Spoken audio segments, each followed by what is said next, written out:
आऊज़ बिल्लाहि मिनश शैतानिर रजीम। बिस्मिल्लाहिर्रहमानिर्रहीम। अस्सलामु अलैकुम डियर स्टूडेंट्स।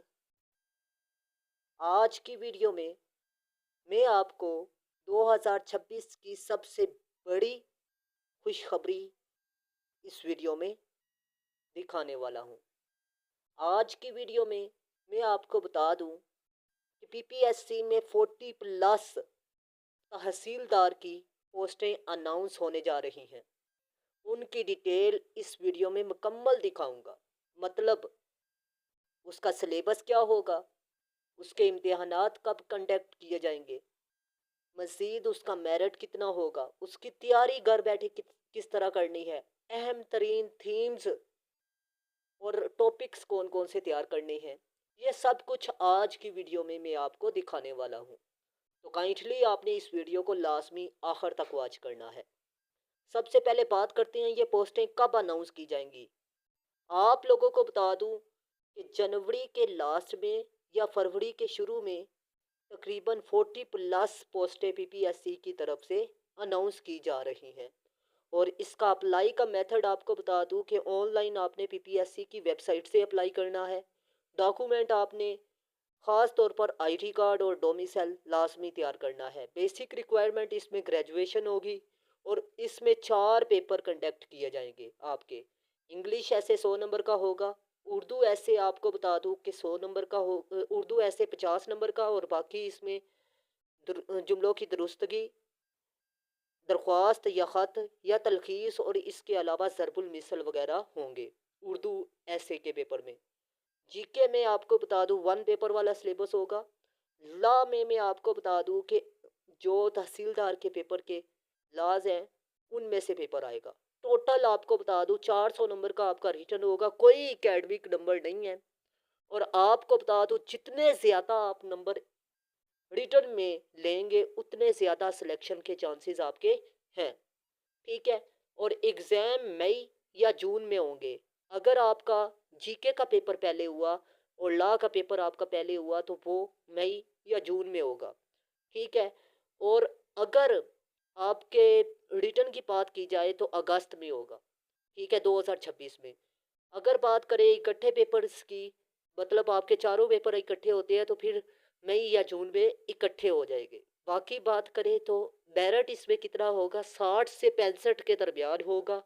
उसकी मेन वजह यह है कि इसमें बहुत ज़्यादा कैंडिडेट्स अप्लाई करेंगे। उसकी मेन वजह यह है कि इसमें C S S P M S और इसके अलावा बहुत से ऐसे स्टूडेंट्स अप्लाई करेंगे जो लोग इस जॉब का तकरीबन 2 साल से तकरीबन वेट कर रहे हैं। ठीक है। अब आपको बता दूं आपने घर बैठे तैयारी किस तरह करनी है। आप लोगों को बता दूं कि अगर आप लोग फिजिकल क्लासेस ज्वाइन करते हैं तो आपके अखराजात ज़्यादा आते हैं, आपका टाइम वेस्ट होता है मतलब आने जाने में। और इसके अलावा आप अगर जॉब होल्डर है तो आप फिजिकल क्लासेस नहीं ले सकते। ठीक है। तो ऑनलाइन क्लासेस आप किसी भी टीचर की ज्वाइन करें। इसका एक फ़ायदा ये है कि आप घर बैठे किसी भी वक्त क्लासेस अटेंड कर सकते हैं। नंबर 2 पे आपको बता दूं कि रिकॉर्डेड लेक्चर प्रोवाइड किए जाते हैं। ठीक है, ना समझ आए तो अकेले भी आप समात कर सकते हैं। नंबर 3 पर आपको बता दूं कि आपके अखराजात जो से है वो कब होते हैं। ठीक है। नंबर 5 पे आपको बता दूं कि आपका टाइम बच जाता है। ठीक है। तो आप लोगों को बता दूं आप किसी भी ऑनलाइन टीचर से कांटेक्ट करें। ठीक है। और आप सेशन की वहाँ से तैयारी करें तो ज़्यादा बेहतर है। आप मेरा सेशन भी अटेंड कर सकते हैं। लेकिन एक अहम बात बता दूं कि मैं अपने तमाम लेक्चर्स यूट्यूब पर अपलोड करता हूँ। ठीक है। नोट्स और इसके अलावा आपको मज़ीद गाइडलाइन इंशाल्लाह मैं व्हाट्सएप ग्रुप में गाइड कर दूंगा। नोट्स आपको पीडीएफ फॉर्म में प्रोवाइड किए जाएंगे। ठीक है। और बाकी बात करें कि आप लोग इंग्लिश ऐसे की तैयारी कहाँ से करें। इंग्लिश ऐसे के लिए आपको बता दूं मैंने 6 ऐसे के थीम लिखे हैं और उनमें तकरीबन 60 से 70 टॉपिक है जो मेरे नोट्स में से क्लियर होते हैं। आपने खाली जगह पर सिर्फ टॉपिक का नाम चेंज करना है। अब आपको बता दूं 3 किस्म के ऐसे मुकाबला जाती इम्तिहान में पूछे जाते हैं तहसीलदार के पेपर में भी। इशू बेस्ड ऐसे, ठीक है। और ये जो टॉपिक और थीम मैं आपको दिखा रहा हूँ, ये इशू बेस्ड ऐसे पर आपको बता दूं, इन टॉपिक्स इन थीम्स में से ऐसे लाजमी पूछता है। ठीक है। आपको बता दूं, मैंने जो एजुकेशन का थीम है, जो ये टॉपिक दिखा रहा हूँ आपको, single national curriculum higher education commission के मसाइल। अब आपको बता दूं, इसके नेगेटिव इफेक्ट, कोजेज और सोल्यूशन मैंने इन टॉपिक के लिए ऐसे लिखे हैं जो मोस्ट रेलिवेंट होंगे। 7 मैंने लिखे हैं, 5 रेलिवेंट होंगे। ठीक है। अब आपको बता दूं कि तकरीबन बॉडी पैराग्राफ मैंने 20 लिखे हैं, आपने कितने उठा के लिखनी है? सिर्फ 12 20 में से। ठीक है, जो रेलिवेंट होंगे। अब वुमेन के टॉपिक के लिए भी मैंने ऐसे ही की पॉइंट लिखे हैं। बाकी आउटलाइन में वही पॉइंट्स आपने लिखने होते हैं जो आपने बॉडी में लिखने होते हैं।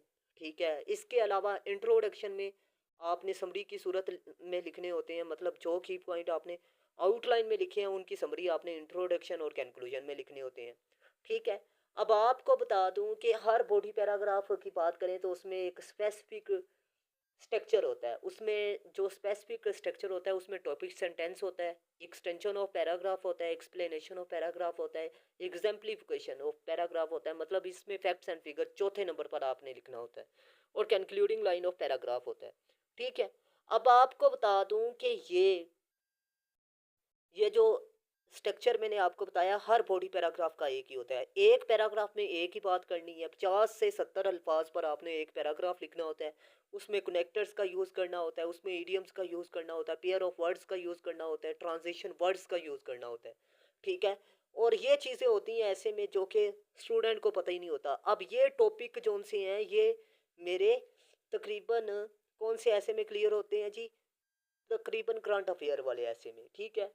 अब सोशल इवल्स पर एक थीम मैंने लिखा है, इसमें ये मजीद टॉपिक क्लियर होते हैं। आपने खाली जगह पर सिर्फ टॉपिक का नाम चेंज करना है, और ये CSS क्वालिफायर टीचरों से चेकशुदा है, मेटा AI और चैट GPT से 30 रूल्स के मुताबिक चेक करवाए गए हैं। 70 किताबों का निचोड़ है। आपने सिर्फ और सिर्फ केस स्टडी आउटलाइन में ऐड करनी है रेलिवेंट, और इसके अलावा फैक्ट्स एंड फिगर और कोटेशन रेलिवेंट तैयार करके जानी है। बाकी आपको बता दूं कि सेम टू सेम ऐसे वही होगा। ठीक है। सिर्फ आपने खाली जगह पर टॉपिक का नाम चेंज करना है। और आपको बता दूं कि नोट्स लेने का कोई फ़ायदा नहीं अगर आप मेरी क्लासेस और टेस्ट सेशन नहीं ज्वाइन करेंगे, क्योंकि मुझे पता है कि आउटलाइन, इंट्रोडक्शन और इसके अलावा बॉडी पैराग्राफ और कंक्लूजन में कौन सी चीज़ें मैंने तब्दील करवानी है। क्योंकि दरअसल मैंने आपको पहले ही बताया है कि टोटल कितने की पॉइंट मैंने आपको बताए हैं, 20 ऐसे में बॉडी पैराग्राफ्स।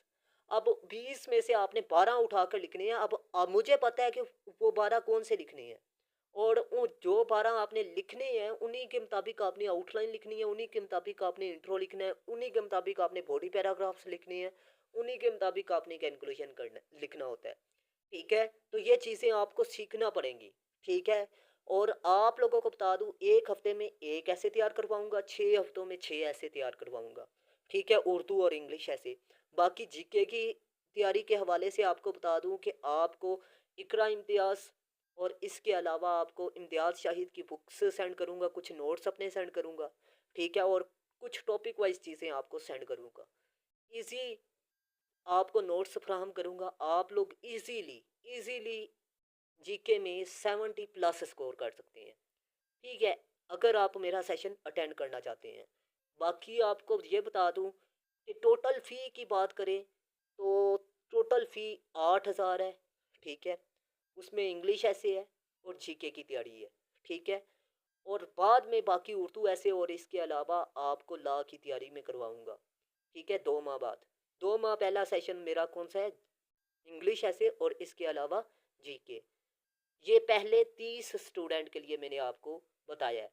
ठीक है। अगर आप मेरे नोट्स या क्लासेस लेना चाहते हैं तो लाजमी कांटेक्ट करें। अब ये मैंने आपको थीम्स बताई हैं, 6 थीम्स, तकरीबन 60 से 70 टॉपिक क्लियर। ठीक है। और आपको ये मैंने बता दिया जी, ये चीज़ें मैंने ऐसे में यूज़ की हैं। ऐसे फेल तब होता है जब आप इररेलेवेंट टोटल चीज़ें लिखते हैं, जबकि मैंने आपको बताया है सर्च करके मैंने की पॉइंट लिखे हैं। जिस मर्जी एंगल से वो ऐसे को पूछेगा, वो रेलिवेंट की पॉइंट आपने उठा के लिख देने हैं, उन्हीं के मुताबिक आउटलाइन, इंट्रोडक्शन और कंक्लूजन और बॉडी पैराग्राफ लिखने हैं। ठीक है। तो अल्लाह हाफिज़। पाकिस्तान जिंदाबाद, पाकिस्तान पाइंदाबाद।